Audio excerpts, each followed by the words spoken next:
directeur général de la Poste Côte d'Ivoire. Alors, afin de démarrer ce débat et de présenter un petit peu un panorama après mon introduction, et vu déjà les prochaines questions que nous avons sur le chat, je me permets d'introduire une question à monsieur Clivaz pour balayer un petit peu le rôle de l'UPU. Donc, en termes de soutien aux pays en besoin de développement, monsieur Clivaz, quelles mesures d'urgence ont été prises par l'UPU jusqu'à maintenant? Oui, merci tout d'abord pour votre question. Merci à e-conférence d'avoir organisé cet échange. Bonjour à toutes et à tous. Good afternoon to all of you. L'Union postale universelle, effectivement, est l'agence des Nations Unies ou l'organisation des Nations Unies pour la poste. Et donc, évidemment, il est dans notre rôle d'organisation multilatérale, qui est une organisation intergouvernementale, de faire en sorte que les choses se poursuivent malgré ce qui a été, il y a maintenant quelques semaines, qualifié de pandémique par nos amis de l'Organisation mondiale de la santé, avec qui nous collaborons étroitement puisque nous sommes une agence et une organisation des Nations Unies. Sur le plan postal, effectivement, nous avons mis toute une série de mesures en place dès la connaissance et l'ampleur de ce phénomène connu. On a commencé par nous-mêmes parce qu'il fallait se protéger. Donc, nous avons protégé notre personnel du jour au lendemain en permettant à ce personnel de travailler depuis la maison. Donc, ce qui démontre bien que le secteur postal, la Poste, sait aussi faire du numérique, du digital. Les organisations sont prêtes à le faire et cette conférence est également une preuve. Donc, il n'y a pas eu de rupture pour nous dans la production de nos produits et services pour les pays membres. Essentiellement, évidemment, c'est le réseau postal mondial que nous suivons et donc nous informons par le biais de toute une série d'outils les opérateurs, et je salue les deux directeurs généraux des opérateurs du Maroc et de la République de Côte d'Ivoire, parce que pour eux, c'est important de savoir qu'est-ce qu'ils peuvent faire, qu'est-ce qu'ils ne peuvent plus faire en termes de réseau, comment ça se passe. Et donc là, nos équipes opérationnelles travaillent. Nous avons aussi toute une série de mesures qui sont mises en place avec les institutions partenaires, à savoir les compagnies aériennes, donc avec IATA, avec l'OACI. Nous avons mis en place des mesures immédiates aussi pour pouvoir bien renseigner sur comment utiliser le secteur aérien différemment, parce qu'on sait bien que les vols passagers, c'est plus possible. Donc, il a fallu utiliser davantage les cargos. Mais le cargo, ce n'est pas la force du continent européen. Le cargo, ce n'est pas la force sur certains endroits. Donc, développer de nouvelles formes de transport. Nous avons développé notamment une grosse force de transport par le rail, qui nous permettra d'ailleurs de mener des envois de la Chine vers l'Europe de façon très percutante prochainement. Ensuite et enfin, on a un rôle évidemment de soutien à nos États membres et nous avons développé un certain nombre de mesures, notamment une mesure d'assistance à nos PMA, hein, pays qui sont moins avancés, dits moins avancés. Il y a environ 50 pays dans le monde. Et pour cela, ça se traduira par évidemment les appuyer aussi dans la santé, à savoir, nous allons leur envoyer du matériel sanitaire, des masques, des gants, des bouteilles de désinfectants, pour permettre à ces gens de travailler dans des conditions normales et, ce que vous mentionnez tout à l'heure, d'être le relais indispensable du gouvernement pour venir en aide le moment venu aux populations. J'en profite pour témoigner évidemment, peut-être que la pandémie n'a pas atteint dans la même mesure encore tous les pays du monde, mais beaucoup de pays du monde souffrent. Nous avons mis en place aussi sur notre site web, les gens peuvent le trouver, toute une série d'informations liées au Covid ou qui listent également, mais on y reviendra sans doute, quelques pratiques des postes, comment les postes appuient les gouvernements, comment les postes appuient les citoyennes et citoyens, comment la poste permet de faire le lien dans les différents domaines que vous avez déjà anticipés quand vous avez ouvert cette réunion. Donc voilà, grosso modo, notre action aujourd'hui. Nous suivons évidemment au jour le jour tout ce qui se passe dans le monde, nous informons et évidemment, nous sommes à la veille aussi d'un congrès postal universel qui doit se tenir à l'invitation de l'Afrique. Et la République de Côte d'Ivoire a annoncé son intention simplement de reporter les dates, ce qui ne met en rien en doute ce congrès en Afrique. Mais évidemment, là aussi, nous fondons les meilleurs espoirs pour arriver rapidement pour discuter sur le continent africain avec tous les amis du monde. Merci. Très bien, merci, merci Monsieur Clivaz pour cette introduction. Je pense qu'on peut continuer avec cette même question avec vous, Monsieur Benjelouz. Hein. Donc, il n'y a pas de priorité, hein, Monsieur Gnamba. Je respecte juste l'ordre des photos qu'il y avait sur l'invitation. Donc, Monsieur Benjelouz, est-ce que vous pouvez nous faire un petit peu le même point sur le Maroc, à savoir quels ont été les soutiens de la poste marocaine face au Covid-19? Très bien, merci. Bonjour à toutes et à tous. Je suis heureux d'être parmi vous dans cette conférence web. Je suis réellement ravi. Donc effectivement, comme tous les pays, nous avons affronté cette pandémie et donc il fallait s'organiser pour pouvoir contrer toutes les conséquences de cette pandémie. Et donc, à Post-Maroc, nous sommes préparés pour pouvoir réagir et aider notre pays dans cette difficulté que nous vivons. Donc, peut-être que je vais commencer par parler des premières actions qu'il fallait mettre en place. Donc, il fallait évidemment prendre des mesures pour pouvoir je dirais, protéger les postières et les postiers. Et donc, il a fallu très rapidement réagir et mettre en place tous les moyens d'hygiène et de sécurité pour le personnel. Et donc, c'était la première des choses. Comme vous le savez, dans le monde entier, les postiers jouent un rôle essentiel dans cette activité de crise. Donc, ils sont aux côtés d'autres acteurs qui sont dans l'alimentaire ou dans le domaine médical. Et donc, pour cela, il fallait qu'on puisse protéger nos collaborateurs afin qu'ils puissent servir les citoyens. Et donc, on a mis très rapidement en place toutes les mesures, notamment nous avons pu se procurer très rapidement les masques qui sont portés par l'ensemble des collaborateurs, les gants pour ceux qui manipulent et aussi nous avons désinfecté et nous désinfectons les locaux tous les jours, hein, je dis bien tous les jours, pour pouvoir préserver justement la sécurité des collaborateurs.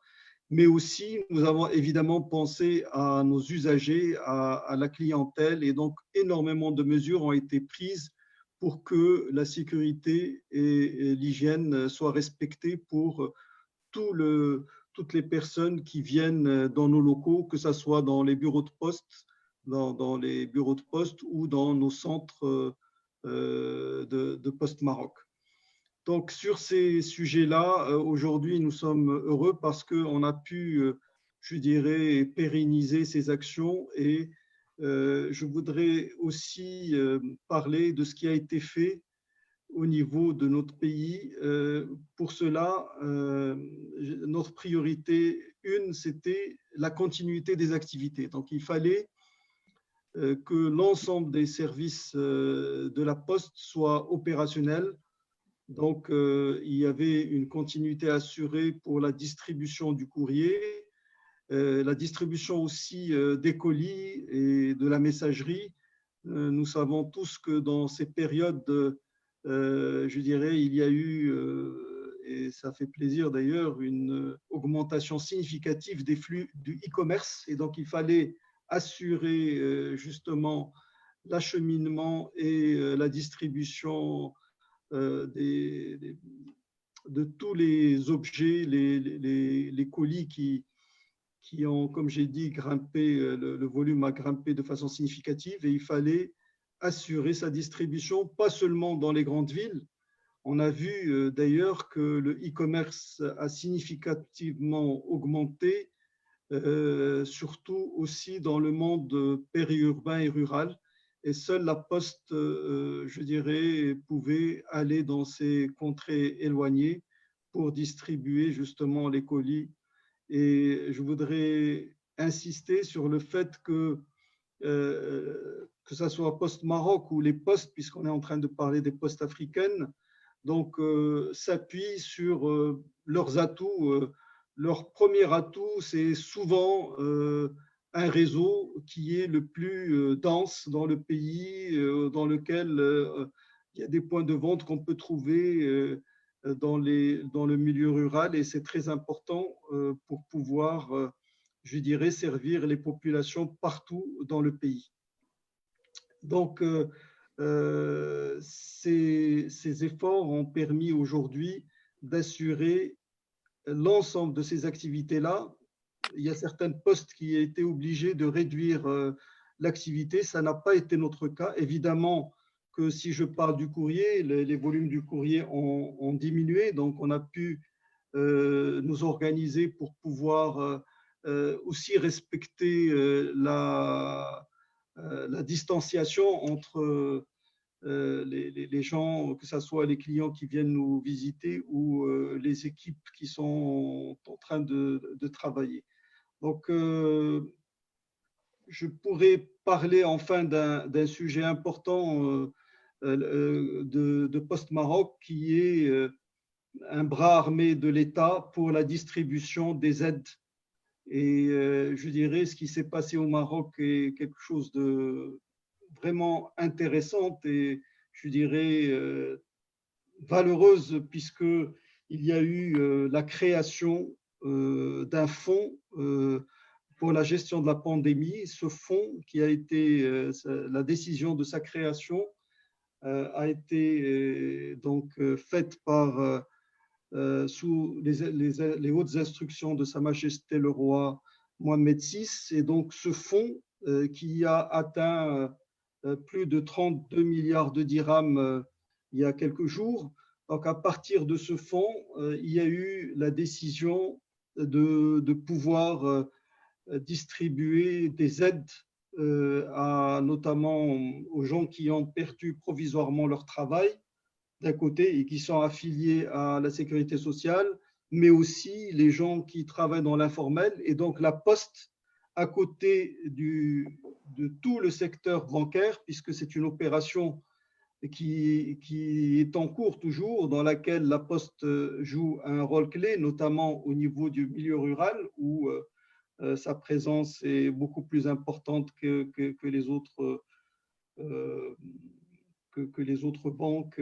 Et donc, la Poste, à travers la banque postale, Al Balid Bank, est en train de distribuer ces aides qui sont, je dirais, qui vont toucher potentiellement plus de 4 millions de foyers au Maroc. Donc, voilà ce que je voulais dire en premier sur ce que nous faisons. Merci beaucoup, Monsieur Benjeloun. Enfin, vous avez la parole, Monsieur Gnamba Yao. Vous pouvez aussi nous faire un point sur la Poste en Côte d'Ivoire et son rôle face au Covid-19 en introduction, s'il vous plaît. Merci pour cette opportunité. Je voulais remercier e-conférence pour cette lucane et saluer tous les participants. Très heureux aussi de revoir des visages de notre vie de postier. Ici en Côte d'Ivoire, effectivement, nous avons depuis le début pris notre place parce que je pense que vous avez tous suivi l'actualité. Les États étaient donc dans un premier temps en train de mettre des dispositifs permettant déjà de prendre des décisions, mais d'assurer la sécurité et la protection des populations. Donc, nous nous sommes invités au débat et nous nous sommes rapprochés au plus tôt de cette situation, d'abord des autorités gouvernementales, principalement le ministère de la Santé, qui était donc en front line. Et nous nous sommes aperçus qu'il y avait déjà des difficultés d'acheminement des équipements pour les centres de santé et les différents sites qui avaient été retenus. Et notre rôle a toujours été un rôle d'acheminement, c'est vrai, du courrier, mais aussi des colis et des paquets. Donc, il fallait présenter donc, la Poste comme un acteur dans cette stratégie de résolution de cette crise. Mais aussi, nous avons réorganisé nos équipes parce qu'en Côte d'Ivoire, nous avons depuis bientôt 3 ans la responsabilité de la distribution de la presse sur l'étendue du territoire. Donc déjà, vous avez dû suivre les mesures sur le couvre-feu, donc qui est une grosse contrainte pour les opérateurs postaux, puisque initialement, nos équipes étaient déjà sur les centres de production de la presse autour de 4 heures du matin pour organiser donc tous les départs sur les destinations à l'intérieur du pays. Donc, comment se réorganiser pour que ce décalage de 5 heures du matin puisse quand même être pris en compte, de sorte à ce qu'on continue d'assurer notre responsabilité de distribuer la presse. Donc, d'ailleurs, le gouvernement nous a donc autorisé, comme tous les autres services essentiels, à jouer notre rôle donc d'acheminement de la presse. Des colis et paquets, en tout cas le domestique devrait être assuré. Et puis on s'est rendu compte que cette crise avait donc mis en lumière l'opérateur La Poste qui finalement, vu l'étendue de son réseau, vu sa présence sur l'étendue du territoire, aussi bien nous La Poste que l'ensemble des autorités, nous avons ensemble validé que La Poste est finalement le lien social entre l'État et les populations. Donc, nous avions une activité de prestations digitales, on va dire ça comme ça, qui était l'édition de pièces administratives à distance, donc qui avait du mal à décoller, mais la crise, finalement, nous a permis de redevenir le coursier aussi bien de l'État, mais des citoyens, parce que si je ne peux pas aller à l'intérieur du pays où je suis né ou aller dans la ville d'à côté, j'utilise donc l'opérateur postal via son site web pour commander mon extrait de naissance ou un autre document administratif. Donc, on s'est rendu, enfin, en tout cas, on se rend compte que la Poste est très importante dans le dispositif, surtout le volet d'inclusion, parce que au-delà de l'acheminement, d'ailleurs, ce matin, pendant que nous sommes en train de parler, il y a une cérémonie d'un ministère très important de l'éducation qui doit acheminer des kits sur l'étendue du territoire via le réseau postal. Et donc, pendant que je vous parle, la cérémonie se passe avec Madame la ministre de l'Éducation et c'est la Poste qui devra acheminer l'ensemble de ces kits-là parce que l'État est en train de mettre beaucoup de moyens pour assister les populations, mais il va falloir que l'entité de l'État qui est son coursier puisse assurer l'acheminement pour qu'on puisse apporter à bonne destination les efforts du gouvernement. Et ça, c'est une chance extraordinaire pour les opérateurs postaux. On est malheureux de cette pandémie, mais ça nous permet d'ouvrir les yeux sur les énormes potentialités et possibilités sur lesquelles la Poste pourrait jouer un rôle important. Bien évidemment, nos agents sont en front et donc exposés. Donc, nous avons en interne aussi organisé donc, la distribution de cache-nez, des dispositifs de gel hydroalcoolique avec des bacs de lavage de mains et puis imposer, comme tout le monde, à nos clients le port du cache-nez chaque fois qu'ils viendront en agence pour assurer eux-mêmes leur préservation, mais aussi pour nos agents parce qu'il y va donc d'une action commune. Donc, ce que je peux dire, c'est que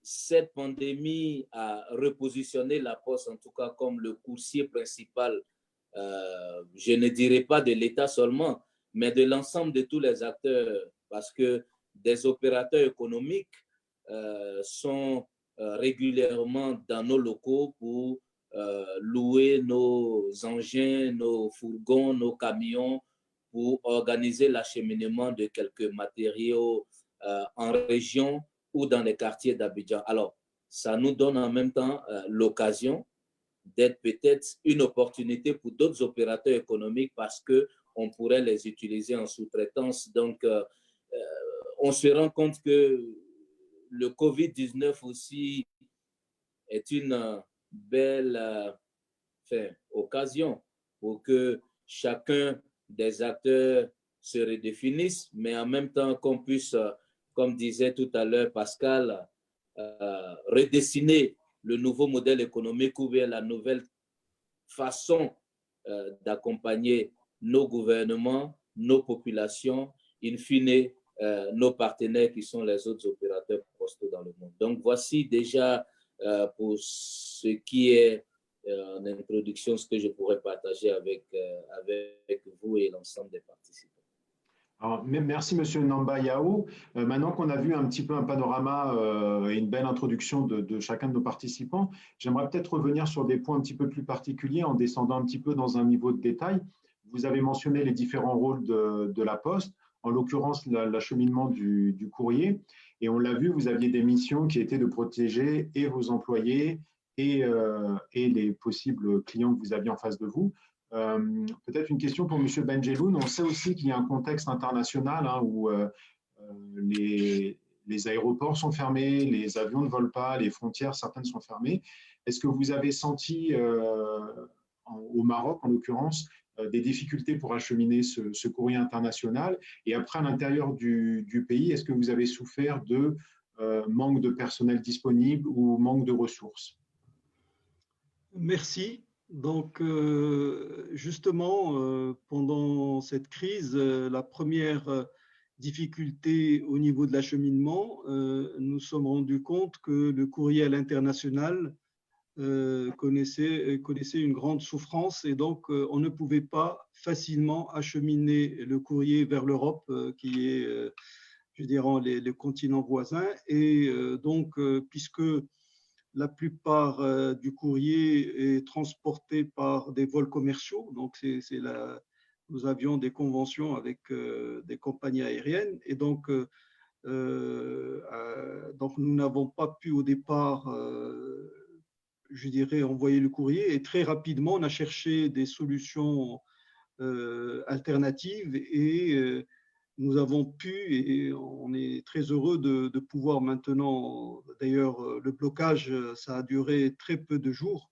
Donc, on a monté assez rapidement une solution de transport via route. Et donc, aujourd'hui, tout le courrier qui est en partance pour l'Europe est transporté dans des camions. Et donc, aujourd'hui, on n'a plus de problème au niveau de l'acheminement du courrier international. Et donc, quand il va en Europe, ça veut dire qu'il rentre dans un système où il est géré comme il l'est fait, je dirais, en général. Donc, avec évidemment quelques retards, mais l'important, c'était de pouvoir, je dirais, assurer l'acheminement du courrier à l'international. En ce qui concerne le courrier national, donc aujourd'hui, le courrier est distribué partout dans le pays. Donc, nous sommes organisés pour que nos facteurs puissent circuler et distribuer le courrier. D'ailleurs, ce que je peux vous dire sur l'activité courrier, en ce qui concerne le courrier des grands comptes, c'est-à-dire les grands facturiers, etc., cette activité continue sans aucun problème.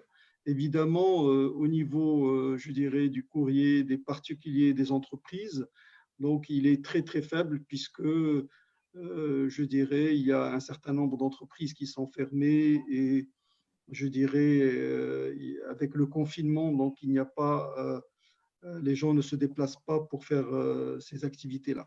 Par contre, comme j'ai dit tout à l'heure, l'activité du colis se développe beaucoup, donc on a été même obligé de mettre énormément de moyens, de chercher les synergies entre nos métiers, de façon à ce que les colis soient acheminés partout au Maroc, que ce soit les colis en relation avec le e-commerce qui constituent une part importante de ces colis, mais aussi nous avons vu par exemple que dans certaines petites villes où les volumes étaient faibles par le passé, pendant cette pandémie, donc les volumes ont commencé à augmenter significativement. Donc, on a dû nous réorganiser pour pouvoir faire acheminer ces colis partout au Maroc. Voilà, donc ce que je peux dire, nous, notre challenge était de pouvoir faire cette continuité d'activité partout dans notre pays. Certaines postes ont dû fermer des bureaux de poste, ça n'a pas été le cas. Ce que je peux dire qu'au Maroc, aucun bureau de poste n'a été fermé à cause de la pandémie. Et d'ailleurs, ces bureaux de poste ont beaucoup servi. J'ai parlé tout à l'heure de l'opération des aides sociales. Donc aujourd'hui, aux côtés de l'ensemble du système bancaire, puisque c'est une opération, je dirais, qui touche l'ensemble des banques et des sociétés de paiement, avec la particularité du monde rural, comme j'ai dit, où nous sommes, je dirais, en train de distribuer ces aides à la fois dans nos agences et lorsqu'il n'y a pas d'agence, nous avons mis en place tout un système d'agences mobiles, c'est-à-dire ce sont des véhicules qui se déplacent et qui vont dans les villages et qui distribuent ces aides qui sont, comme j'ai dit tout à l'heure, qu'on touche un nombre très important de nos concitoyens qui vivent la difficulté d'avoir perdu leur travail du fait que l'entreprise a fermé, etc. Merci, voilà. Merci Monsieur Ben. Allez-y. C'est bon. Merci Monsieur Benjeloun. Peut-être Monsieur Mnambayo, vous voulez rajouter quelque chose aussi également? Ou bien je...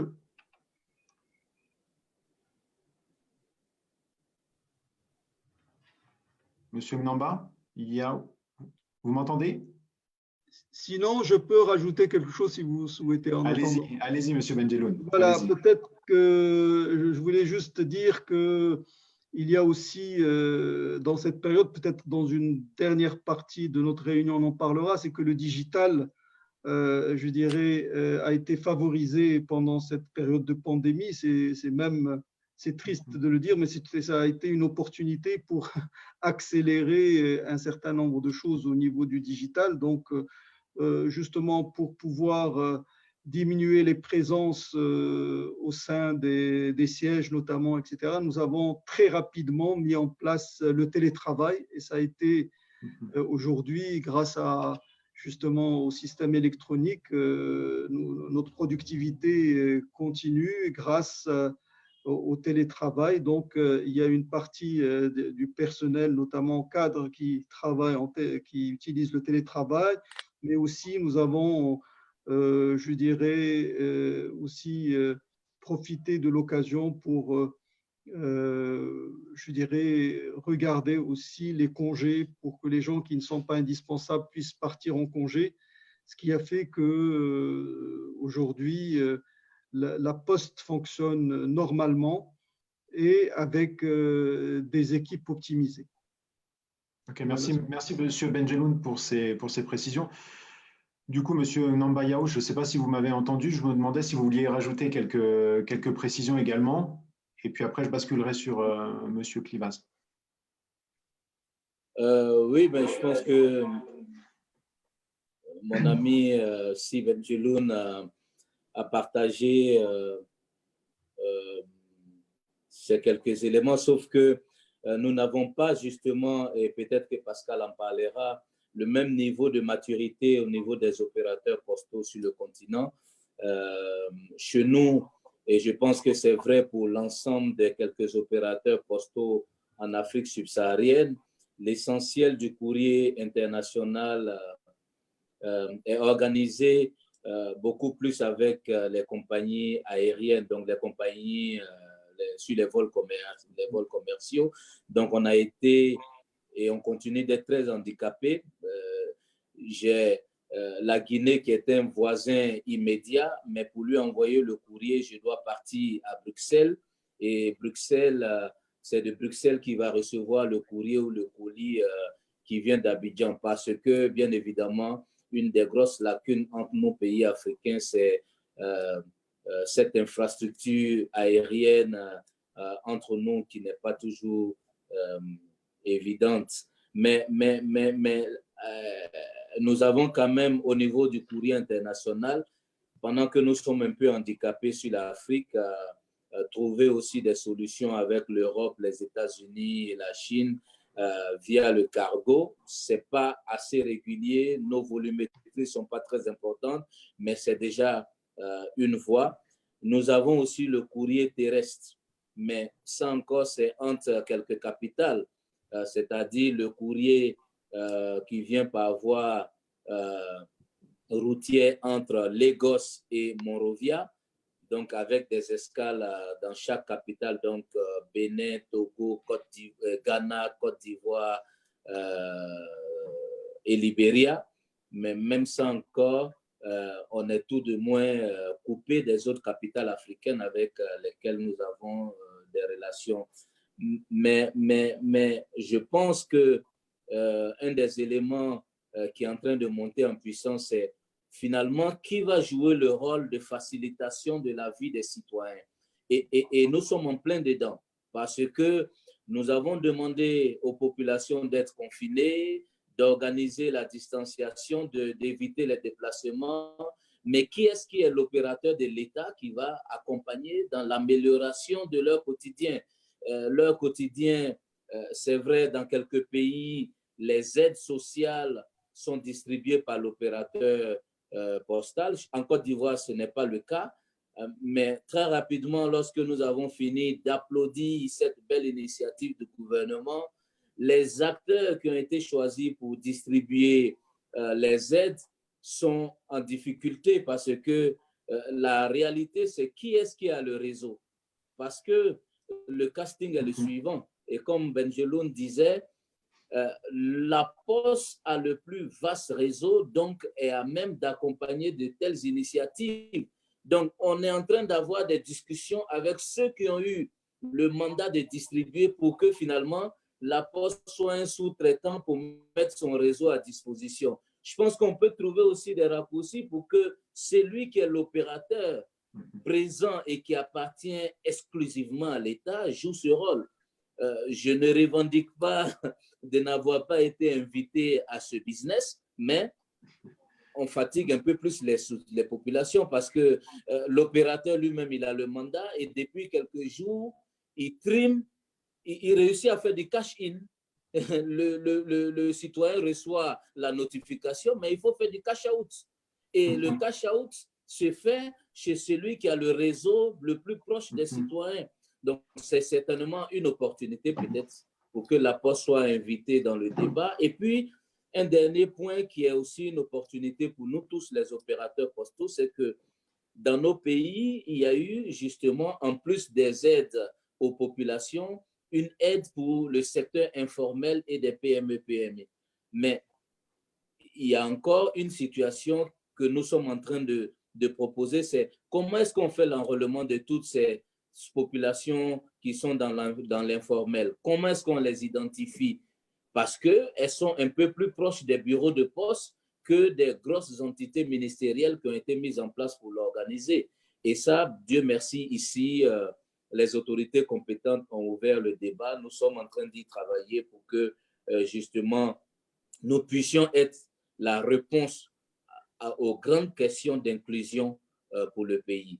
Et puis, bon, le télétravail aussi est quelque chose qui est salué. Nous essayons tant bien que mal de l'organiser de cette façon pour les cadres. Nous avons libéré le personnel non essentiel Et puis, nous avons mis en place un système de double vacation. Et comme le Maroc, aucun bureau de poste en Côte d'Ivoire n'est fermé parce que c'est un élément pour qu'on soit un acteur pendant le Covid et certainement qu'on soit un acteur plus important après le Covid parce qu'on saura que finalement, cette poste peut jouer un rôle aux côtés du gouvernement. Voilà. Merci beaucoup, Monsieur Namba Yao.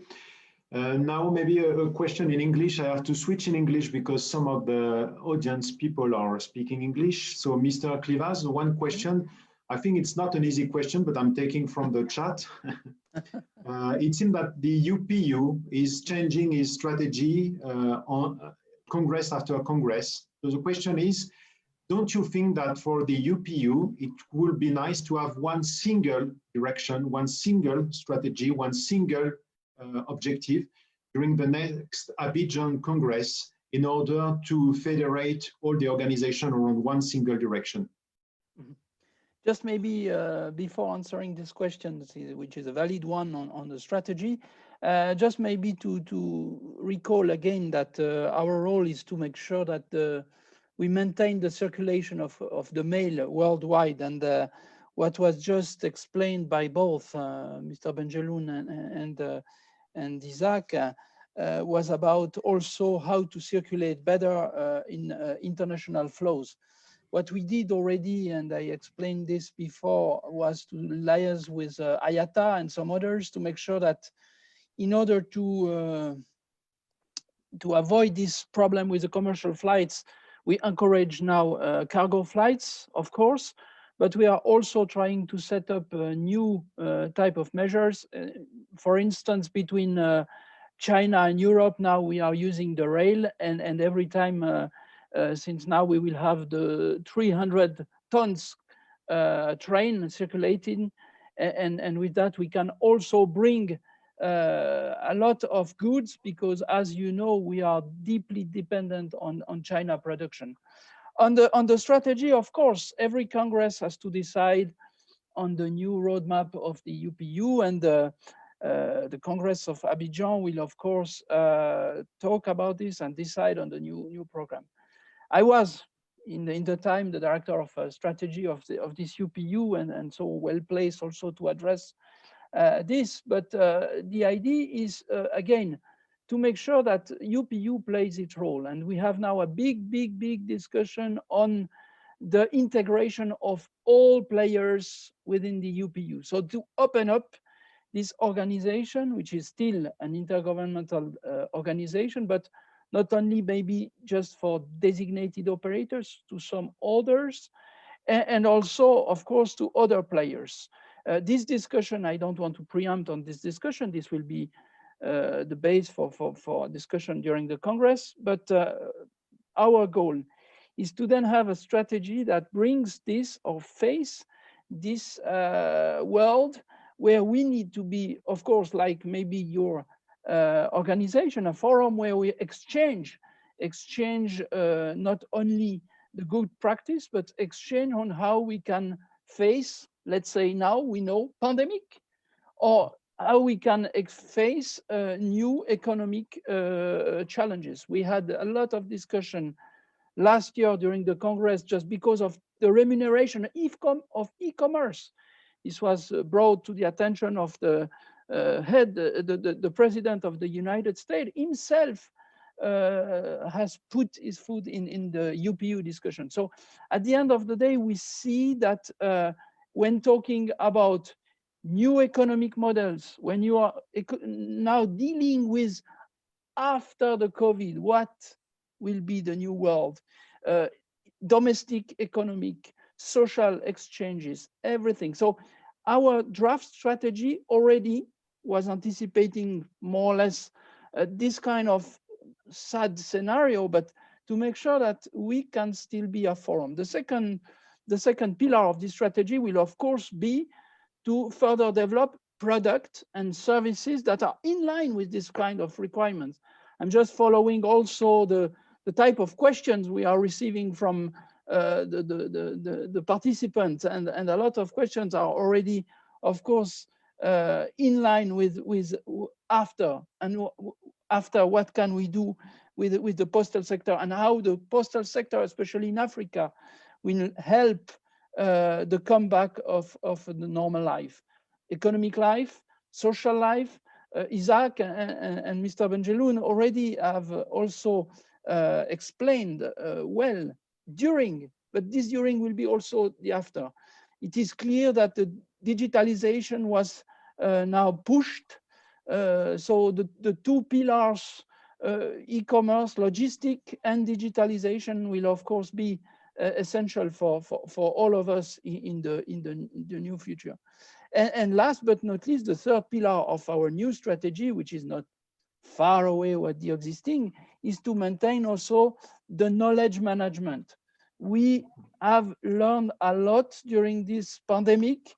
We have learned that we don't know about the pandemic. We don't know about how to bring back solutions. We are every day trying to find ways, and of course we are all looking to our health sector to provide us with a vaccination or this kind of solution, and we are thankful to them. But then at the end of the day, how to bring this vaccine to the people, how to help citizens. So there is also this social role that will be performed by the post, because as it was recalled during the discussion on the network, the key factor is to be as close as possible to the citizen, and who else but the post can do that? So the network is still an asset for the postal sector, especially in Africa, and we need to protect this asset. How we will discuss. Second, of course, we need to help digitalization. I am reading questions about how to bring more digitalization in countries where we have problems to join intranet, electricity, these kind of things. We are working also hard with our telecom sister, ITU, and others to bring also facilities in Africa. And last but not least, how to help the big picture to develop the social economic new world after this pandemic, because a lot of question marks are still there. Commercial flight will not start new from scratch. A lot of companies will be bankrupt.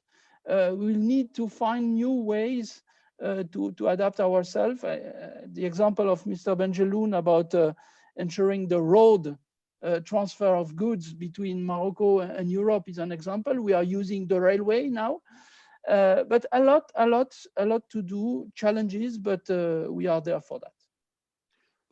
Thank you, Mr. Clivaz, and I told you it was not an easy question, so thank you for your answer anyway.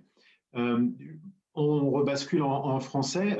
Une petite question rapide pour Monsieur Benjeloun, ce qui va nous permettre de basculer sur le digital et le monde des entreprises également, parce qu'on a beaucoup de questions sur le digital, comme vous l'avez mentionné, Pascal. Une petite question, Monsieur Benjeloun, est-ce que vous avez des statistiques qui montrent l'utilisation de la e-signature?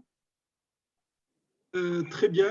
Donc, je peux vous dire qu'effectivement, nous avons été, peut-être pour les gens qui suivent avec nous ça, rappeler que Post Maroc aujourd'hui est le seul opérateur de tiers de confiance et donc de la signature électronique. Et donc, le Maroc avait mis les lois qu'il fallait pour pouvoir avoir une signature électronique qui soit l'équivalent, probante, l'équivalent de la signature physique. Et donc, depuis 2011, c'est-à-dire Post Maroc, dispose justement de cet agrément de l'État pour pouvoir faire cette activité. Et je dirais que nous avons mis beaucoup de moyens parce que les volumes, les sollicitations en termes de certificats ont grimpé de façon significative. Et ça, c'est ce qui fait plaisir. En fait, c'est dû à la politique, je dirais, du gouvernement et de l'État par rapport à la digitalisation des services publics. Et donc, je vais donner quelques exemples d'écosystèmes. Donc, nos certificats sont essentiellement vendus pour rendre je dirais, faire des signatures dans des écosystèmes. Je vais donner quelques exemples et voir que dans ces exemples-là, effectivement, je dirais, il y a eu une sollicitation beaucoup plus importante qu'avant. C'est le système qui s'appelle ROJAS, c'est-à-dire autorisation. C'est un système du ministère de l'Intérieur avec les communes et qui permet notamment, je vais être très rapide, donner les autorisations, notamment d'urbanisme, etc., de façon électronique. Et donc, il y a une circulaire qui est sortie il y a quelques jours qui rend obligatoire, je dirais, la dématérialisation de cela. Avant, c'était déjà utilisé, mais donc le gouvernement a décidé sur beaucoup de travaux, enfin, pour beaucoup de procédures, de les rendre obligatoires sur Internet, c'est-à-dire sur le monde digital. Et donc, suite à cela, les écosystèmes nous ont beaucoup sollicité et donc nous avons multiplié par 2 la capacité de production des certificats par jour. Et je dirais, nous sommes très heureux que cette digitalisation de l'économie marocaine et la facilitation de la vie des citoyens à travers justement ce digital. Un deuxième écosystème qui marche très bien, c'est tout ce qui est en relation avec la douane. Et donc, toutes les procédures sont aujourd'hui digitalisées et utilisent les certificats Bari Design, qui sont nos certificats et qui permettent, je dirais, de donner une valeur probante aux échanges. Mais il n'y a pas que, je dirais, plus généralement, je dirais que il y a certes ces certificats qui ont la valeur probante, mais il y a aussi, et plus généralement, les certificats de signature électronique qui sont de plus en plus utilisés et que nous commercialisons. Et en dernier lieu, nous sommes en train d'accélérer justement la mise en place de moyens pour faciliter justement cette dématérialisation.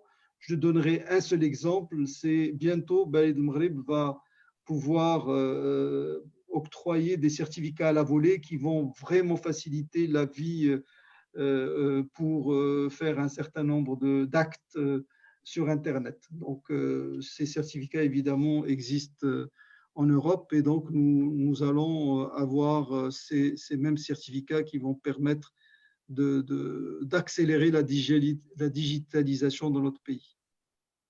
Merci, Monsieur Benjeloun. Est-ce que j'ai bien compris la liste des services disponibles au Maroc? Est-ce que vous avez senti une évolution de cette demande en termes de progression, de quantité ou en termes de référence? Est-ce que ce sont les entreprises qui spécifiquement demandent la signature électronique ou également des citoyens ou des individus? Justement, d'abord, la demande, elle vient, comme j'ai dit, d'écosystèmes et ceux qui sont dans cet écosystème, ce sont des professionnels, ce sont des entreprises. J'ai oublié de parler quand même d'un écosystème très important de la trésorerie générale du royaume. C'est je dirais aujourd'hui pour soumissionner à un marché public. Donc, il y a la soumission électronique et qui, elle, progressivement, va devenir certainement obligatoire qu'elle soit dématérialisée. Mais de plus en plus d'entreprises aujourd'hui demandent un certificat pour faire une soumission électronique. Il y a aussi, je dirais, le dépôt de facture quand on travaille avec le secteur public. Donc, on peut, je dirais, d'ailleurs, il y a là aussi une décision gouvernementale qui va faire que très prochainement, certainement en 2021, tous ces dépôts de factures se feraient désormais par voie électronique.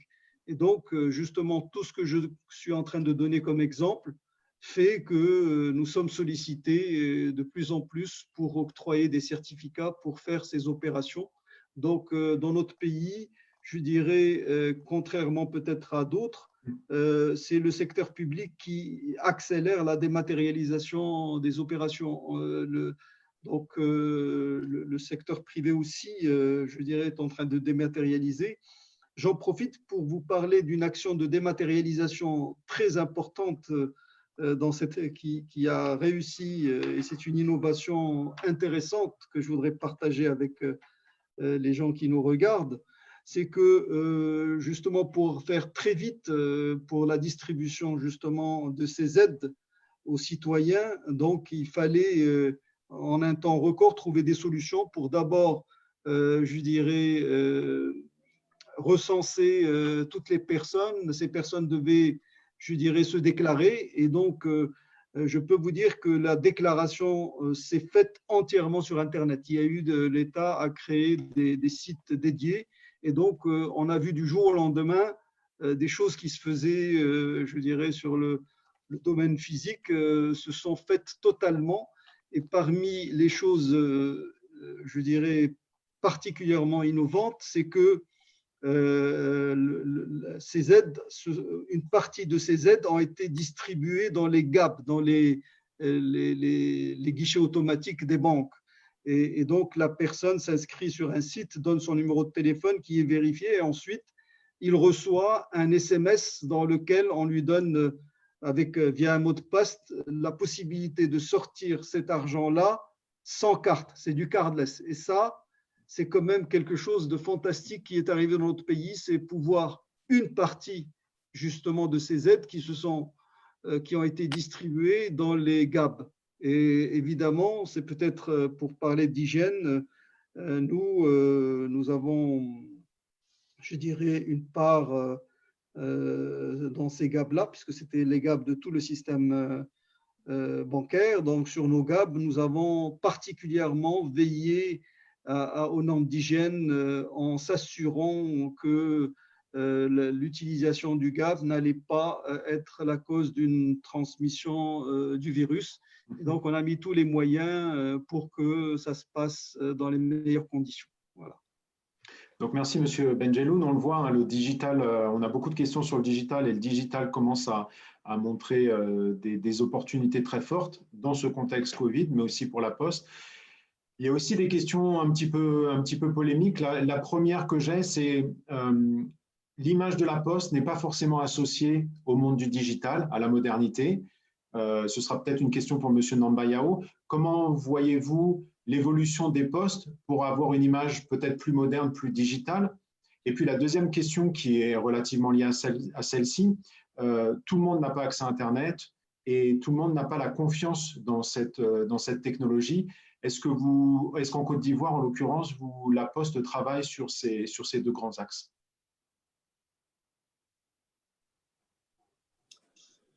Oui, c'est une question qui revient chaque fois parce que chaque fois qu'on parle de digital, la Poste n'est pas invitée au débat.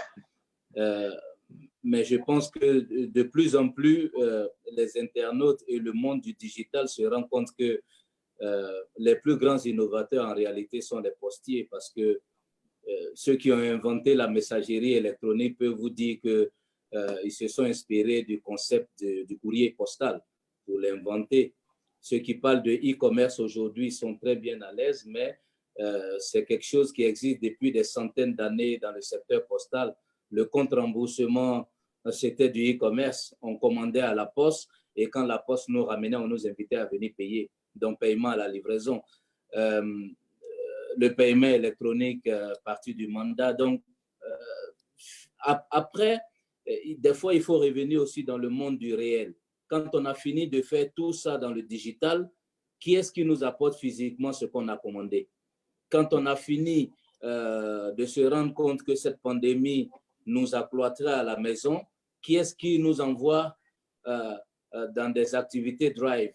Nous avons trimé en Côte d'Ivoire pour accompagner des grandes enseignes, pour distribuer des paquets de courses des populations. Ils n'ont pas cru effectivement à la Poste, mais depuis 2 semaines, je passe des nuits blanches à réfléchir à comment est-ce que je peux accompagner des enseignes parce qu'il faut apporter des fois des sacs de riz, de sucre, d'huile dans des localités un peu loin d'Abidjan. Mais mieux, la Grande République de Côte d'Ivoire est un pays essentiellement agricole et on se rend compte que nos populations qui sont dans des localités très éloignées de la capitale n'ont pas des besoins extraordinaires. Ils ont besoin des poches d'engrais. Ils ont besoin des poches de fertilisants. C'est anodin, mais il n'y a que la Poste dans la localité parce que la sous-préfecture est là. Il y a la brigade de gendarmerie et il y a le bureau de poste. À part ça, tous ceux qui sont sophistiqués sur le digital sont à la capitale. il n'y a que le bureau de poste qui peut assurer cette liaison. Donc, on est très attentif justement à cette question du digital, mais un des éléments que je voudrais partager, c'est qu'il n'y a que la Poste qui peut concevoir ou construire un écosystème qui permettra à tous les spécialistes du digital et les constructeurs d'applications de monétiser leurs solutions soi-disant innovantes. Parce que les gars, ils ont des beaux projets, des belles applications, mais ils meurent avec parce qu'ils n'ont pas composé avec celui qui a le réseau ou celui qui est le plus proche des populations. Donc nous, on croit à la synergie, on croit aux alliances et nous sommes le bon acteur pour permettre aux startups de pouvoir développer des applications et les monétiser pour que chacun gagne de l'argent. Mais nous, notre satisfaction, c'est de faciliter la vie aux citoyens. La preuve, depuis le Covid, nous sommes en train de tester une solution de lettres recommandées digitales. C'est extraordinaire en Afrique, mais peut-être que c'est avancé en Europe. Mais les notaires, les avocats, les sociétés immobilières se rendent compte que, mais attends, finalement, si on a la lettre recommandée digitale dont parle le DG de la Poste, on peut ratisser, mais l'âge. Je n'ai pas la touche de Benjeloun pour être l'acteur de certification électronique, mais ça va venir. Parce qu'à la fin de la journée, il va falloir vendre des clés PKI à l'ensemble des acteurs. Qui est-ce qui a le plus grand réseau pour permettre à celui qui a 400 bornes d'Abidjan de payer une clé PKI et dénouer une transaction électronique? Donc, nous y travaillons. C'est vrai qu'on n'est pas une start-up, mais nous pensons start-up et nous pensons que c'est plus que jamais l'opportunité pour que les acteurs du digital nous rejoignent pour qu'on construise ensemble l'écosystème qui, en réalité, va permettre de régler cette grande question de gouvernance électronique. On a fait des beaux projets dans nos pays, des grands dossiers qui ont fait des propositions de solutions de digital, de facilitation de vie à nos concitoyens, mais jusqu'à aujourd'hui, c'est la pauvre Poste de Côte d'Ivoire qui est capable de vous faire commander une pièce administrative, de la payer en ligne et de la livrer chez vous à domicile. Extraordinaire. Donc, si on donnait un peu d'énergie à la Poste, on aura réussi les grandes réformes de modernisation de l'administration qui sont des explications à la mode dans nos capitales. Et ça, nous y travaillons et nous pensons que la Poste peut jouer ce rôle. Donc, c'est pour ça que j'ai dit, c'est certainement un sujet d'actualité, mais la Poste seule ne peut pas bouger les lignes. Il faut que les gros acteurs qui défendent le gros budget nous rejoignent pour que ce soit visible pour les populations. Parce que quand le monsieur qui est à 700 km a écouté à la télévision la grande explication de gouvernance électronique avec les belles promesses de facilitation de la vie aux citoyens, ça fait quelques années que jusqu'à présent, il attend. Alors qu'il pouvait rentrer dans le bureau de poste le plus proche, utiliser une machine et puis dénouer la transaction et on lui envoie le papier à domicile. Mais ce n'est pas plus mal. On est certainement en retard ou on ne l'a pas vite fait, mais c'est une occasion que le Covid nous donne de recentrer, de revenir à l'essentiel pour, comme le disait, comme il est écrit dans le grand hall de l'UPU, la Poste reste le lien social entre l'État et les populations. Donc, facilitons la vie aux citoyens qui n'attendent pas des choses extraordinaires, qui veulent juste que chaque acteur joue son rôle et que la vie soit belle sous nos tropiques. Alors, je suis totalement aligné avec vous, hein, Monsieur Nambayao. Bon, j'ai fait exprès d'être un petit peu polémique vis-à-vis des questions sur le digital. J'ai l'impression aussi que derrière cette question, en fait, la plupart des citoyens, j'ai parlé de confiance au départ et l'image de la Poste dans tous les pays a une image de confiance, serait qu'elle participe aussi au digital de manière active, comme vous l'avez mentionné, et qu'elle ne laisse pas qu'au secteur privé ce rôle dans le digital. Néanmoins, j'ai une petite dernière question avant de basculer sur Monsieur Clivaz, Monsieur Nambayao. Dans les questions qu'il y a, on me dit, pour la livraison des colis, ce qui manque actuellement, en Côte d'Ivoire, en l'occurrence, ce sont des adresses. Est-ce que j'ai vu qu'il y avait des services d'adresses digitales? Est-ce que vous travaillez dans ce sens-là pour améliorer les livraisons des colis? Non, c'est vrai, en Côte d'Ivoire, oui, mais c'est vrai aussi dans pas mal de capitales africaines. C'est que c'est un chantier qui a qui a longtemps été discuté et des fois, malheureusement, on a passé plus de temps, plus d'énergie à ce que les ministères se tiraillent entre eux pour savoir qui porte le dossier, alors que l'opérateur postal a envie d'accompagner les citoyens. Mais c'est aujourd'hui d'actualité. Semaine dernière, avec monsieur le ministre en charge de la Poste, nous avons finalisé les cahiers des charges ou la présentation de quelques acteurs qui viennent nous accompagner. La Poste, en attendant, c'est le principe de l'œuf et de la poule, qui vient avant qui.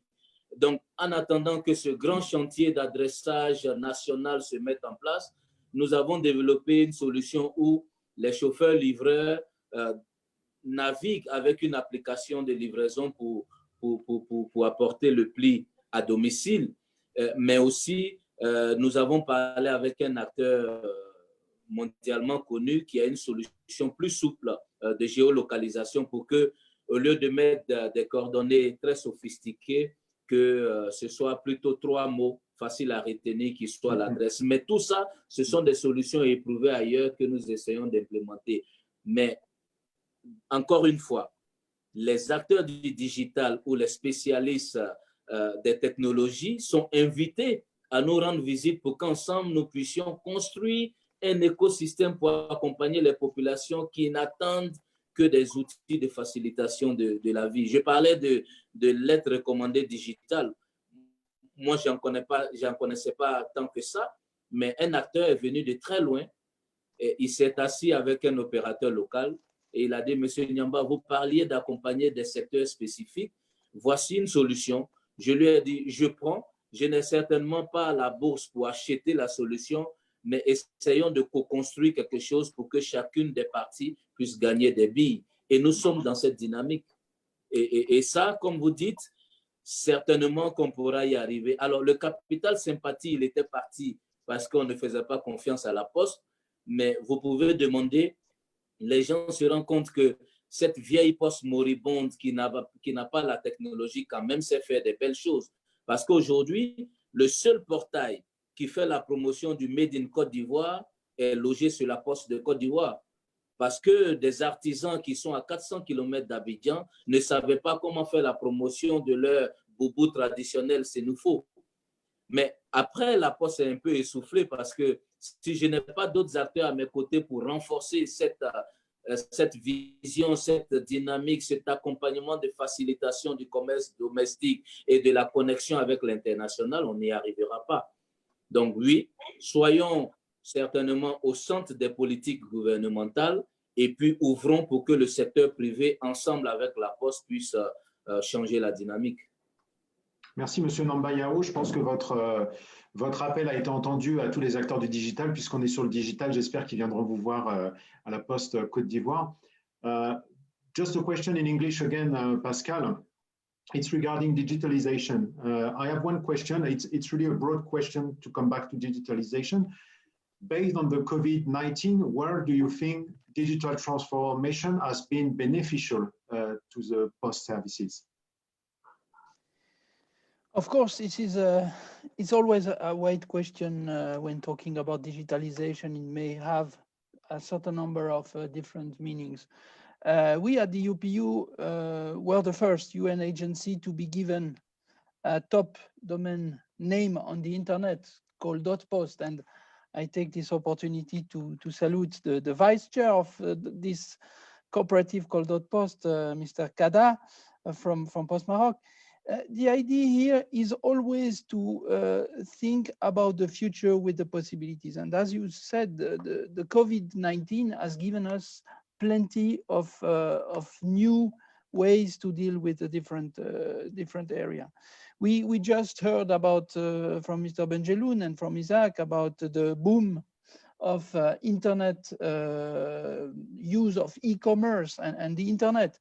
Here in Switzerland, it was so booming because people were asked to stay at home that the Director General of the Swiss Post had to slow down a little the e-commerce because they were not in the position to deliver everything. It was close to twice the amount of parcels they normally deal with during the Christmas period, just to give you a flavor. So of course it's a booming. It's now, of course, digitalization is a lot of different and complex ID. One is, of course, to order on the internet, but there is also other type of operations we are doing with the digital. And for us now, a big central on the global e-commerce is electronic advanced data. As you know, United States, both United States and later on Europe, will ask all the players to bring electronic advanced data for the international exchange. And this is clearly set in the rules for US as of 1st of January 2021. So there is an urgent way for us to deal with that in order to prepare our membership, our members, designated operator to cope with this. And our director of operations and the technology is working hard with the team to do that. That's an operational logistic reality. Then, of course, we talked about also the customs. A good example from Mr. Benjeloun about the custom procedures. If you talk about internet exchange and then e-commerce generated through this exchange, at least when you have the worldwide picture, you need to go through the customs. So we need to also digitalize all these kind of things. Relationship with other partners, airlines, airways, railways, the road. Here again, we have standards to set up in order to make sure that we can inform all over the period, the customers about where the good is. Last but not least, statistic, payment, everything. So digital is in the heart of our mandate, of course, at the UPU2. We are trying to develop a lot of new initiatives. We have a technology center here in Switzerland.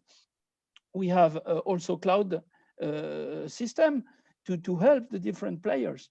But at the end of the day, of course, we need also to be all doing in the same way. So multilateralism will be an absolutely necessity, not only for the COVID, but also to answer to all these kind of challenges that will be generated more and more with the e-commerce. Domestic, we just heard about the experience of Côte d'Ivoire. We have an experience with Burundi. We are trying to help the Burundi, and we will have the same approach with Côte d'Ivoire, together with the International Migration Organization. And here, and it was related to what the story told by Isaac about the Intrant for agriculture. The post can bring Intrants for the agriculture. The post can do this. In Burundi, it has been proven.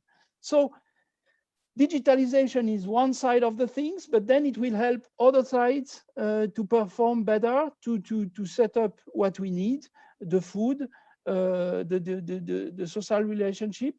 At the end of the day, also, we are in a learning society. The COVID has shown us in all education system. We have stopped with exams, we stopped with the schools, we have stopped with universities. So we need to set up also tools that brings this accessible to students, that brings accessible to all the people in rural area as well as in the city.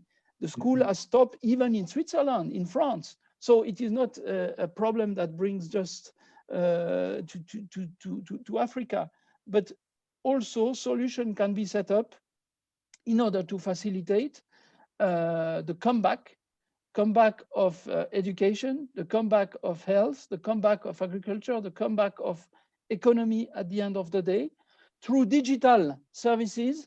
But digital will be also a base for operational, logistic, physical, and financial.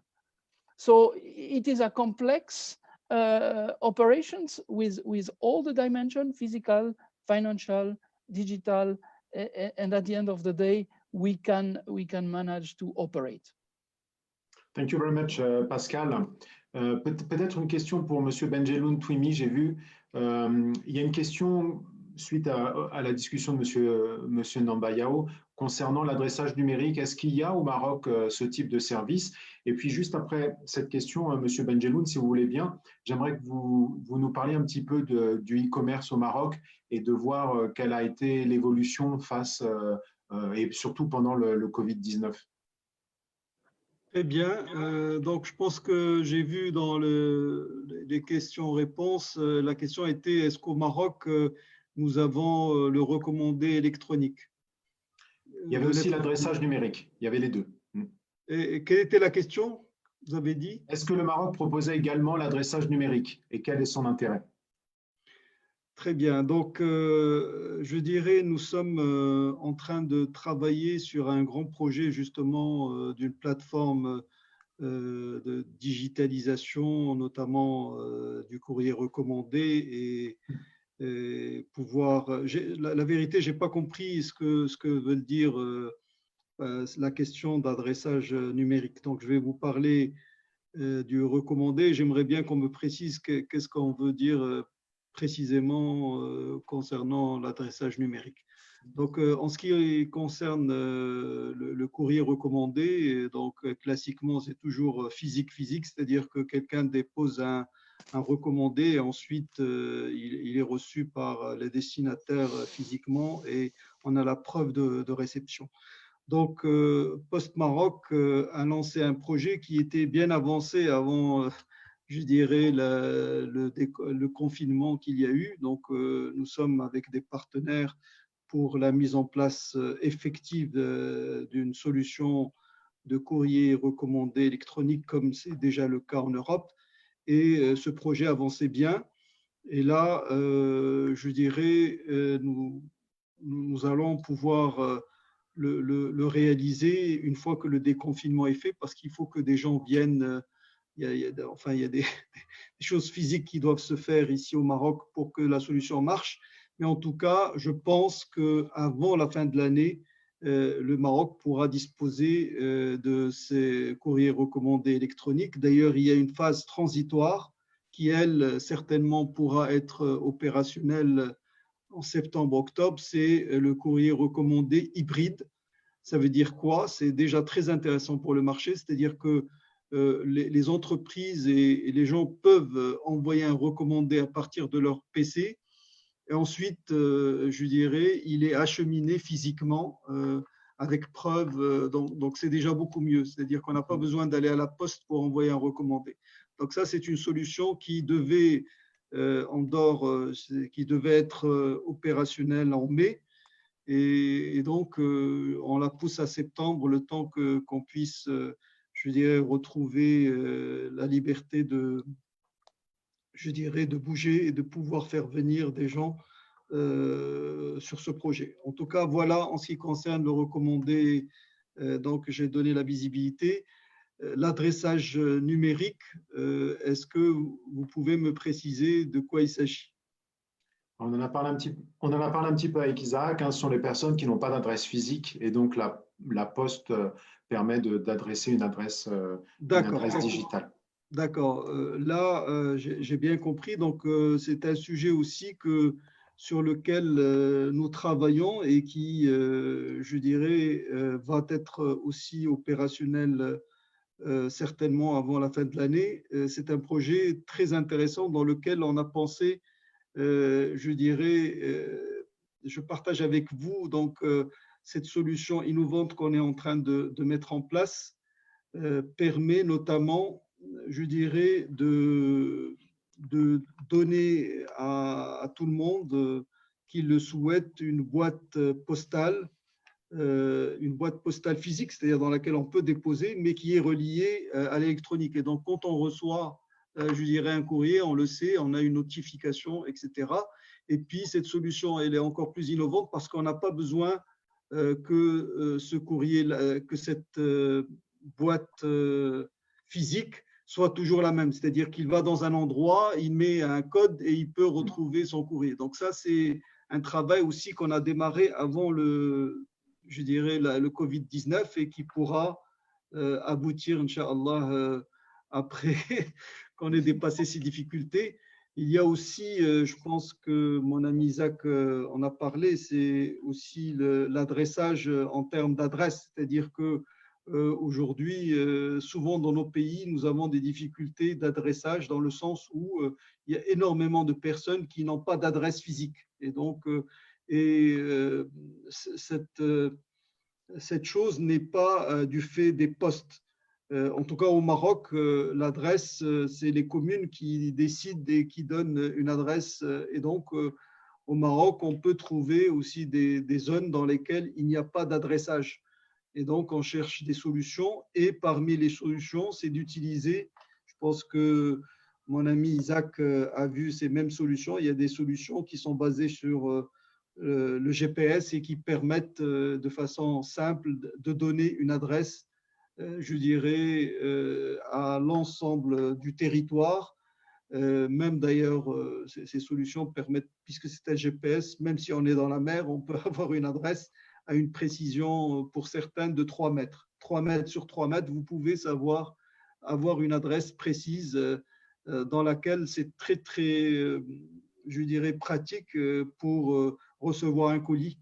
Et les opérateurs qui développent ces solutions mettent sur le mobile une solution gratuite qui permet à la personne d'avoir son adresse.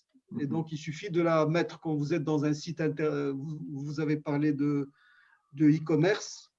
Et donc, quand vous êtes dans un site e-commerce, il suffit, je dirais, que ce site, je dirais, soit agréé. Et la Poste peut faire ça pour avoir l'adresse donc, qui sera saisie. Et puis, la Poste pourra livrer à cette adresse-là. Donc, il y a des solutions sur lesquelles nous travaillons aussi pour pouvoir donner une adresse à quelqu'un ou qui est dans une zone où il n'y a pas d'adressage.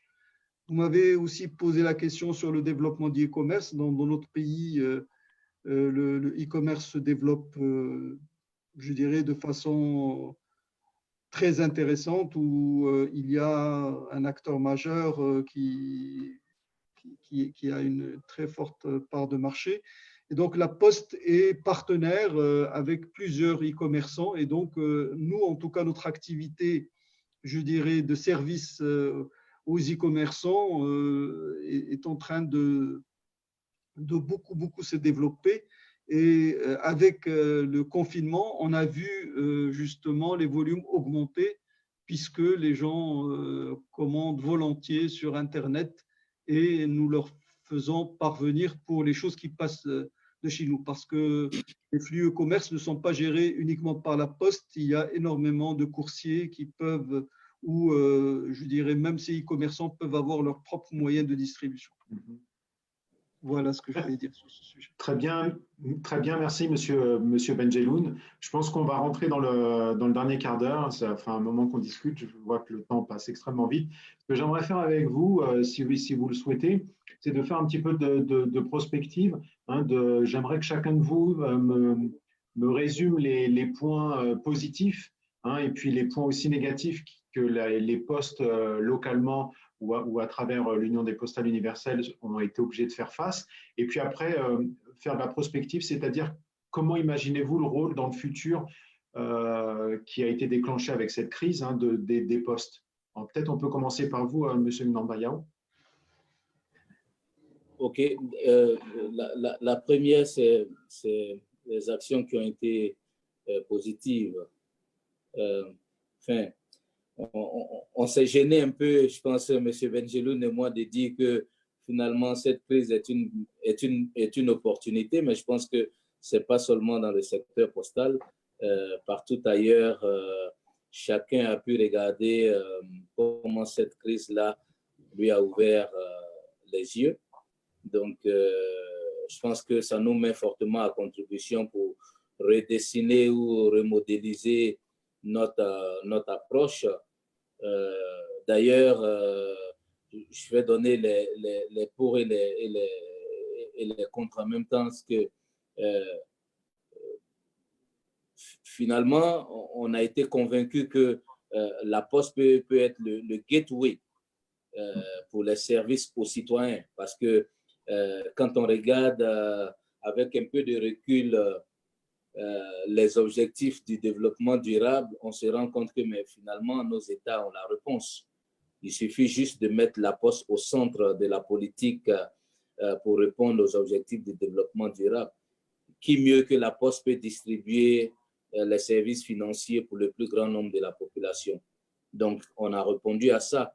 Il faut réduire la fracture numérique. Les internautes sont en ligne. Qui mieux que la Poste, avec son réseau, peut apporter la chose digitale au plus grand nombre de la population?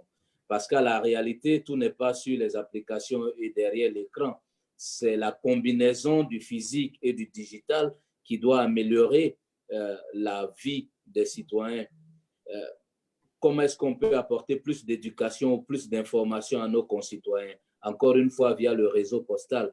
Donc, je pense qu'il faut aussi que nous, les opérateurs postaux, on sorte de nos sentiers battus pour réfléchir à la Poste, le pays country as a service. Si on peut définir le pays country as a service, ça veut dire qu'il faut qu'on réfléchisse en mode start-up pour devenir le creuset qui va permettre aux start-up ou aux opérateurs digitaux d'accompagner la transformation digitale, mais en même temps, la Poste peut aider à monétiser les solutions qui sont là, dynamiser les métiers de la logistique. Et je peux vous dire qu'il y a une nouvelle industrie qui est née.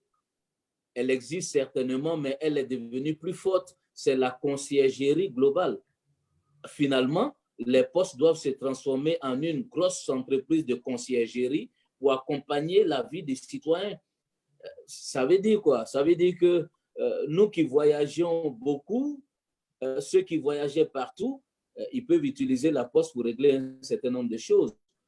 Je ne dis pas seulement à l'international, mais en domestique. D'accord? Les fonctionnaires qui se déplaçaient d'une ville à une autre pour des simples questions administratives ont vu que désormais, la Poste peut être le coursier qui peut dénouer des actions. Donc, ce métier de la conciergerie globale là, Isaac Nyamba que je suis, je sais en parler parce que je vois les demandes qui me viennent, mais je pense que tous les acteurs qui sont connectés, qui nous écoutent, peuvent rentrer dans leur laboratoire pour nous proposer des solutions. Benjeloun en parlait tout à l'heure. Chez moi, sur ma plateforme de documents.ci, j'avais 1000 commandes par mois, ce qui était peut-être une insulte ou qui était peanut, mais je suis en train de monter dans des pics qui ont même changé le comportement des citoyens. Puisqu'ils commandent en ligne, ils payaient dans les bureaux de poste, maintenant ils payent en ligne. Parce que nous avons agrégé toutes les solutions de mobile payment. Donc, ça veut dire qu'on peut aller plus loin pour associer avec des solutions de cartes, ou bien pourquoi ne pas éditer un concept de carte bancaire pour permettre d'attaquer les autres distributeurs automatiques. Parce que sur nos territoires, on a présenté la carte bancaire comme une solution très sophistiquée ou élitiste, alors qu'elle est aujourd'hui désuète sur d'autres continents. Donc, le levier de réussite des programmes de gouvernance électronique trouve sa réponse certainement chez les opérateurs postaux que nous sommes. La facilitation du commerce domestique, transfrontalier, trade facilitation. Je sais que l'Union africaine en parle tout le temps, mais aujourd'hui, on se rend compte que si on renforce les capacités des opérateurs postaux dans la formation, dans le pilotage des activités, mais on peut réussir le vaste programme de trade facilitation. Donc, tout n'est pas mauvais. Le Covid aussi est un élément qui a permis d'ouvrir les yeux. Ce qui n'a pas marché, je ne pense pas que quelqu'un ait fauté. Tout le monde fait au maximum pour qu'on puisse avancer. Je ne suis pas sûr que les gouvernements ne soient pas au bon niveau. Nous sommes humains et l'erreur est permise. Des fois, on fait bien, des fois, ce n'est pas toujours apprécié. Mais ce qui est bon, c'est qu'il y a de l'ajustement et ça permet de faire bouger la dynamique. Et puis, à la fin de la journée, comme moi j'ai dit, dans nos pays, il faut qu'on mette l'inclusion au centre des politiques. Si on met l'inclusion au centre des politiques, on va se rendre compte qu'on peut régler les questions d'inclusion sociale. Tout à l'heure, on parlait de distribution, mais pas seulement d'argent.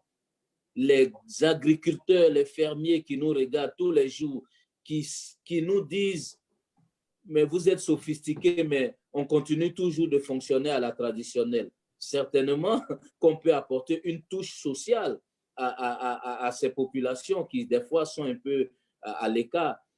Inclusion financière, donc développer des services financiers pour le plus grand nombre de la population. Inclusion digitale. Peut-être que nos présidents des années indépendance étaient des visionnaires, mais ils nous ont construit des grands bureaux de poste qui aujourd'hui sont presque vides. Mais ce sont des bureaux qui sont aujourd'hui certainement des centres de e-learning ou bien des centres de formation ou des centres d'information pour les populations.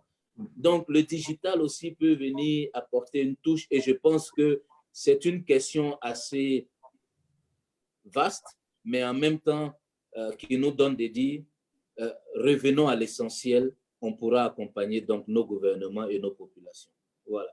Merci, M. Nambayao, pour cette très belle conclusion. M. Benjeloun. Très bien, merci. Je dirais, on a parlé tout à l'heure d'opportunités. Moi, je pourrais dire que sur cette période, et quand on sortira, on va voir un certain nombre d'actions que nous avons faites, et certaines qui ont été faites depuis très longtemps. Je dirais, par exemple, la diversification de nos métiers. Donc, plus que jamais, en tout cas pour la poste marocaine, si on n'était pas dans plusieurs métiers, on aurait eu beaucoup de mal à tenir parce que je l'ai dit tout à l'heure, l'activité courrier classique s'est presque arrêtée pour les entreprises. J'ai dit que heureusement, il y a les grands facturiers qui ont continué à travailler, mais tout le reste, donc, c'était un arrêt total. Et donc, le fait d'être présent au niveau de la logistique du collier de la le fait que nous ayons une banque postale qui a pu, je dirais, continuer à servir 7 millions de clients au Maroc. Alors, ici, j'ai envie moi aussi d'insister sur, on a accéléré l'utilisation du digital. Et si je parlais notamment sur la partie financière, donc je dirais avec les difficultés de se déplacer, on s'est rendu compte que nous avions mis en place une solution de mobile banking. Cette solution de mobile banking, déjà, elle était bien utilisée puisque je pense l'an dernier, pour vous donner un ordre de grandeur, il y a eu plus de 15 millions d'opérations qui se sont effectuées sur la solution mobile banking. Aujourd'hui, avec ces circonstances, on s'est rendu compte que, on s'est rendu compte, comme je disais, que les gens pouvaient faire un nombre important d'opérations sur leur mobile. Et aussi, tout à l'heure, j'ai parlé du cardless. Donc, on peut aussi, je dirais, même si on n'a pas de carte bancaire, pouvoir recevoir, envoyer de l'argent et le faire sortir d'un guichet automatique sans avoir besoin d'une carte. Donc, le positif, c'est cette accélération de l'utilisation de solutions digitales. Et donc, la Poste, on en a profité, et les citoyens surtout, en ont profité. Je pourrais vous dire aussi, tout à l'heure, on a parlé de Belly Design, c'est-à-dire donc la Poste en tant qu'opérateur de certification électronique. Donc, nous avons profité de cette occasion pour proposer aux régulateurs, puisqu'il y a un régulateur qui est la Direction générale de la sécurité informatique dépendant de l'administration de la Défense. Donc, nous avons demandé à ce que les procédures d'octroi de ces certificats soient simplifiées. Et on était très heureux parce que, je dirais, la DGCCI a réagi très vite. Et donc, aujourd'hui, d'ailleurs, nous avons fait un communiqué de presse dans ce sens. Donc, dans cette période de Covid, on a très rapidement proposé et obtenu une simplification des procédures d'octroi des certificats. Donc, nous sommes en train de communiquer dessus.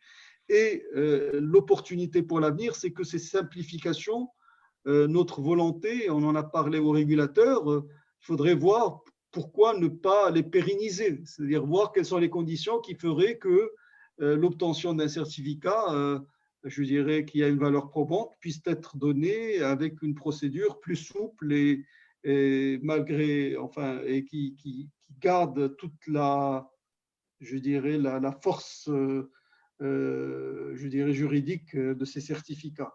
Donc, plus globalement, donc je dirais, nous avons senti que dans les conditions difficiles qui sont ceux de la pandémie, la Poste peut travailler avec une meilleure productivité, rechercher une meilleure synergie entre ces métiers. Et donc, c'est important. Il y a aussi la possibilité de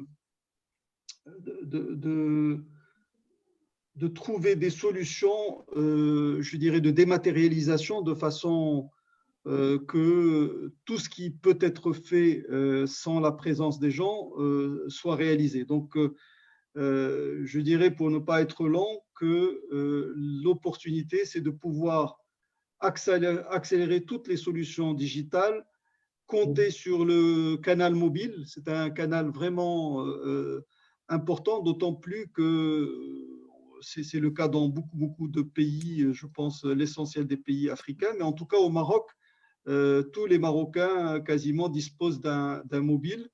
Et par ailleurs, la part du parc avec smartphone, avec Internet est de plus en plus important. Il dépasse les 50% aujourd'hui. Je n'ai pas le chiffre exact. En tout cas, la Poste doit profiter des avantages du digital et offrir ses services pour faciliter la vie des citoyens.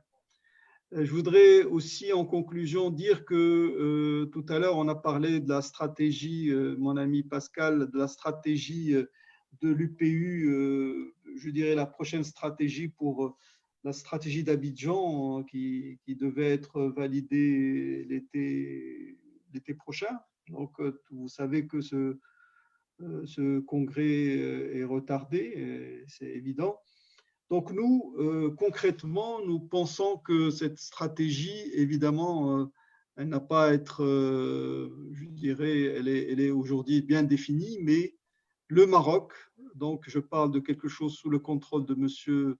Pascal Kliva, donc le Maroc propose une résolution qui a été à ce congrès, justement par rapport à la stratégie de l'UPU. Donc cette résolution qui a été soutenue par plusieurs pays africains, demande qu'à côté de tout ce qui a été déjà rédigé, qu'il y ait une accélération justement du recours aux solutions digitales et aussi, je dirais, dans ce qu'on fait, on puisse aussi tenir davantage compte des aspects d'hygiène, puisqu'on a vu que l'hygiène était importante, notamment dans la manipulation, lorsqu'on envoie les colis, etc., qu'on s'assure qu'il n'y a pas de contamination sur cela.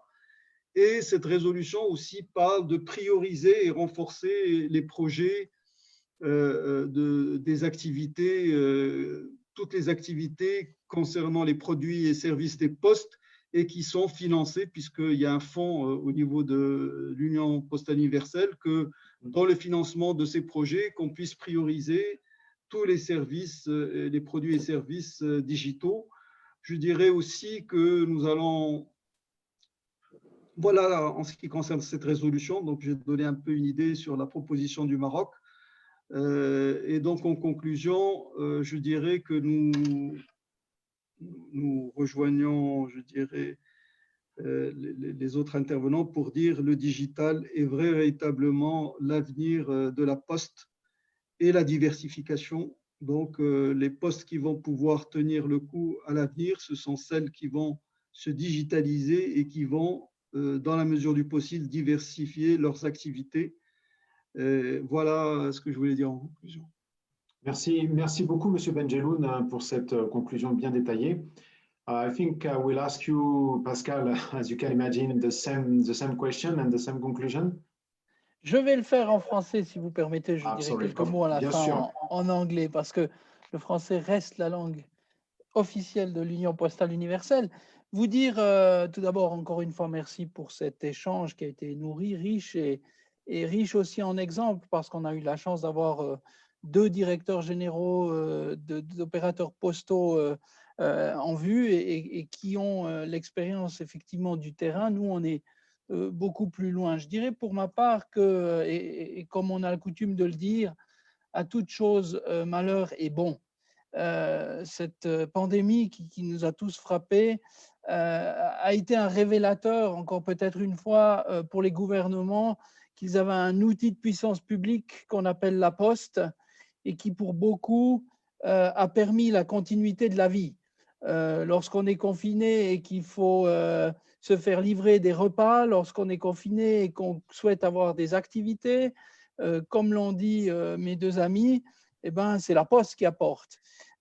Quand on est confiné et qu'il faut continuer la vie économique, alors on est sous pression du tissu économique, des entreprises, et donc les gouvernements, tout d'un coup, envisagent d'injecter de l'argent dans l'économie et tout, à qui on fait appel, en tout cas dans certains pays, ici en Suisse, en France et ailleurs, à la poste pour justement favoriser l'accès des petites et moyennes entreprises à ces aides d'État. En Suisse, jusqu'à 500 000 francs suisses ont été donnés aux entreprises qui le demandaient sous forme d'aide, et la Poste a été mobilisée pour faciliter les procédures. Il y a un savoir-faire en termes de services financiers. Toujours ici dans ce pays, on a continué la vie démocratique. Le canton de Genève a élu son exécutif par le vote par correspondance. Encore une fois, on a mis la Poste à contribution dans ce pays et dans d'autres. Je pourrais encore donner plein d'exemples, mais vous les trouvez, pour celles et ceux qui sont intéressés, sur le site web de l'UPU, www.upu.int. Il y a un lien dédié au Covid, et là, vous trouvez toute une série d'histoires et de témoignages, justement, des différentes postes et pays qui nous disent comment ils ont traversé cette phase et quelles ont été aussi les expériences. Donc, partage d'expériences, sans doute peut-être partage et ça inspire. J'ai bien entendu évidemment les appels qui étaient faits à nous. On a reçu, et je profite encore une fois de leur dire, beaucoup de demandes, mais j'aimerais revenir sur celles qu'on va accorder aux pays moins avancés, parce qu'ils sont nombreux sur le continent africain. Je vais les citer: l'Angola, le Burkina Faso, le Burundi, la République centrafricaine, les Comores, Djibouti, l'Éthiopie, le Lesotho, Madagascar, Malawi, Mali, Mauritanie, Mozambique, le Niger, le Rwanda, le Sénégal, la Somalie, le Sud-Soudan, le Soudan, la République de Tanzanie, le Togo, l'Ouganda et la Zambie. Tous ces pays-là vont recevoir de l'Union postale universelle, dans le cadre de projets d'assistance au PMA, des trousses contenant 135 000 masques, 35 000 gants et 1500 bouteilles de désinfectants. C'est les préconisations de l'OMS, hein, ce n'est pas nous qui avons choisi ces chiffres, mais pour vous dire que voilà, il y a aussi la dimension solidarité pour permettre aux gens de poursuivre la mission et d'appuyer l'État et les citoyens à traverser cette étape douloureuse pour tous. Donc cette solidarité, nous, on la veut aussi. Et pour revenir et terminer sur ce qu'a suggéré M. Benjeloun, et remercie le Maroc pour cette proposition d'enrichissement de la réflexion par rapport à l'indispensable accent qu'on doit mettre sur la digitalisation. Oui, tout à fait, moi je rejoins absolument ce postulat. Il faudra faire en sorte que, et nous le ferons dans le cadre de la stratégie non seulement, mais surtout du plan d'affaires, le business plan, de manière à ce qu'il soit adapté et qu'il prenne en compte d'ici la réunion du Congrès. La réunion du Congrès, elle sera décidée par le gouvernement de la République de Côte d'Ivoire, qui est responsable de la fixation des dates et qui le fera en fonction de l'état d'avancement des conditions.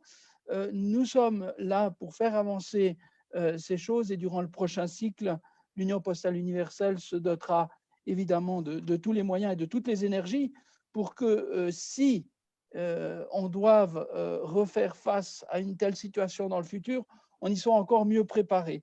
Dernier petit point, et c'est un espoir dans nos amis en charge du domaine sanitaire, de la santé. Dès qu'un vaccin sera mis en place, nous discutons d'ores et déjà avec nos amis de l'OMS et avec les autres pour faire en sorte que le secteur postal soit un des partenaires du transport de ces vaccins au moment où heureusement on aura trouvé. Alors, eh bien, nos chercheurs sont en doute très, très à l'œuvre, mais souhaitons que ça se fasse très vite.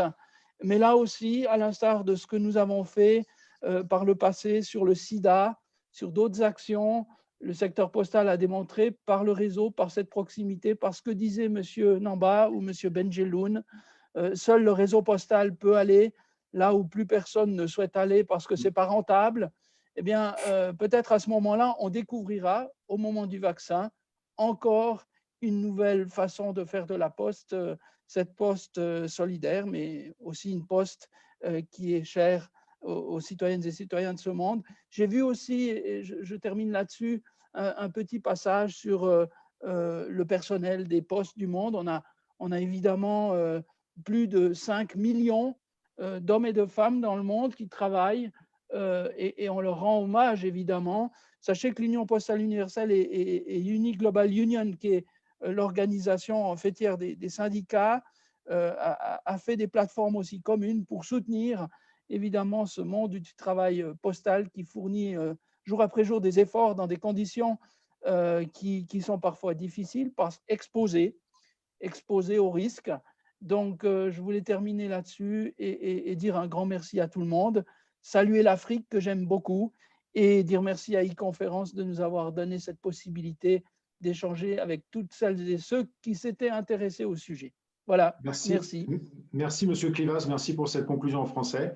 Alors moi, je noterai 3 phrases qui sont sorties de ce débat. La première, c'est que la Poste est et est devenue le coursier principal et le gateway des différents acteurs en passant de l'État aux particuliers et également des sociétés aux citoyens. Comme deuxième phrase, je noterai que la Poste doit revenir au centre du dispositif en ayant l'inclusion au centre des politiques. Et enfin, la dernière phrase, c'est qu'il y a de vraies opportunités pour la Poste. Le digital est l'avenir de la Poste, à condition qu'il y ait aussi de la diversification. Donc, je vous remercie tous, chers speakers, d'avoir participé à cette longue édition. Merci à l'audience. Je tiens à remercier Conférence pour cette 4e Digital Africa Live. Je vous donne rendez-vous pour les prochaines éditions. Suivez les réseaux sociaux. À bientôt. Merci. Merci à tout le monde. Ouais, merci. Merci Jean-Noël. Donc à mon tour, je remercie nos chers panélistes pour la qualité des échanges. Merci encore à tous les participants pour leur attention. Nous vous donnons rendez-vous la semaine prochaine avec une nouvelle thématique et de nouveaux intervenants. Merci à e-conférence. Merci, au revoir. Merci bien. Au revoir.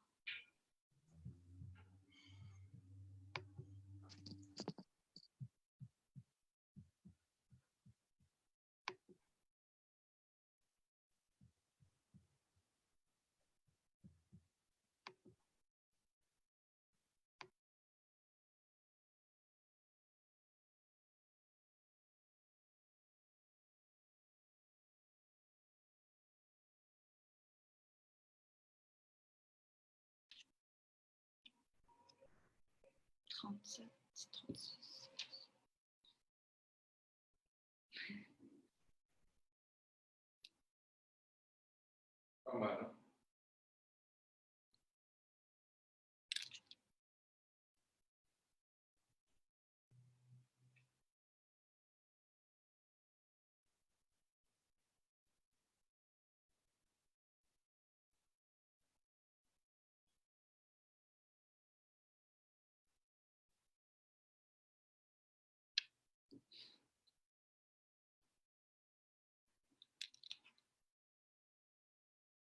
Mm-hmm.